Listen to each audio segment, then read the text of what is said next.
Hello Snapchat fam. Snapchat notification blowing up your phones all day and night. Wanna turn them off and get some peace? No worries, I got you. Today I'll show you how to remove Snapchat notifications so you can snap on your own time.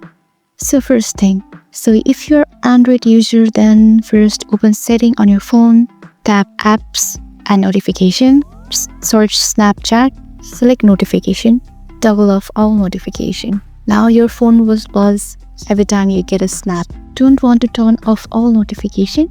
You can customize them inside Snapchat. First open Snapchat and tap your profile icon in the top left. Tap the setting icon in the top right. Scroll down to notification and tap it. Toggle off the notification you don't want, like friend requests, stories, or mention. Now you'll only get the alerts you actually care about. That's for all today.